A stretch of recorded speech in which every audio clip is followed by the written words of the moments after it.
When we're at Circular Quay, having a good look around, I realised this wasn't really going to be the perfect day to paint it due to the light and the poor lighting. So I thought, let's leave this one for the studio. Let's see how I go.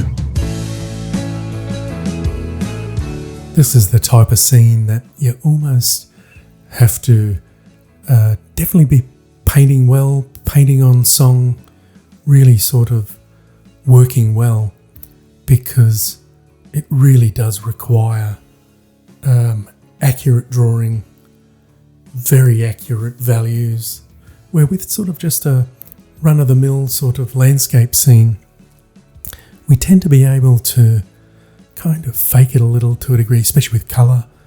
Not so much with the values, but this one we definitely need to be getting the colours and values really well. But they're certainly not for the faint-hearted when you see the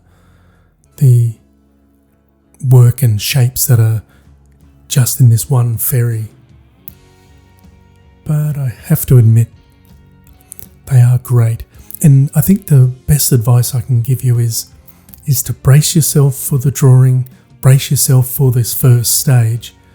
And if you can get yourself through that without too much sort of stress, worry, damage, we're normally well and truly then set.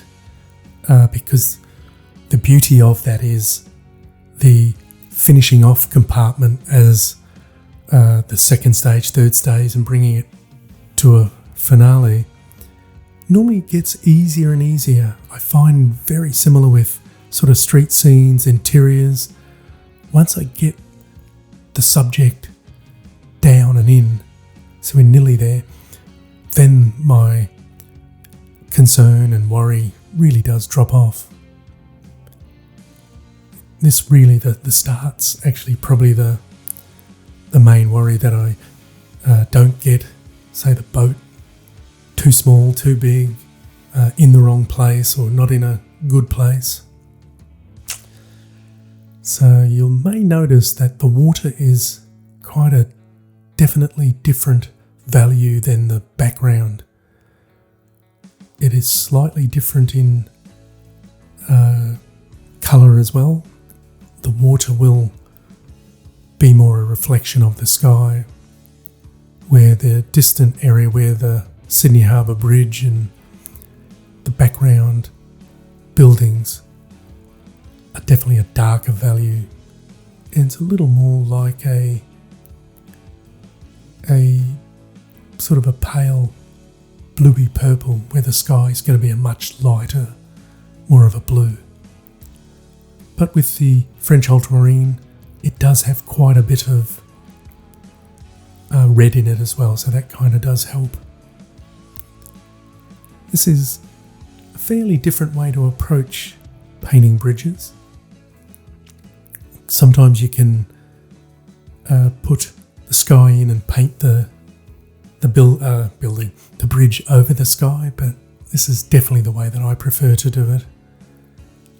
And it's kind of putting the major shape in and then bringing in the negative shape of the light punching through. And that's starting to set up really nicely. Another approach is to actually paint the boat in the foreground, the building in the foreground, and then know that, you know what, if I get that, then the bridge in the background really isn't overly important, so you can not make a mess of it, but it does give us a better chance to register just how much information I do need back there. So you can see those values in the background and in the water, quite different. I'll even use a little bit of phthalo green in the water as well, especially as it comes down to the foreground. Yeah, just keeping it fairly loose, fairly strong, confident brush marks. And when I'm wanting light values like this or on the top of the boat, I go straight into the pile of white. Good thing is it's normally towards the end that I'll be searching for these. But it's just a great way to help guarantee that I get that value as light as I need. Because if there is one thing that I have learned is many a painter, especially when painting strong sunlight, the darks aren't dark enough and the lights aren't light enough. And that's exactly what sunlight does. Sunlight is contrast on steroids. So we've got to be prepared for that. Clean brushes. That's why I do love to use a cotton rag to keep my brushes clean. It's always a great way to sort of keep those values clean and fresh.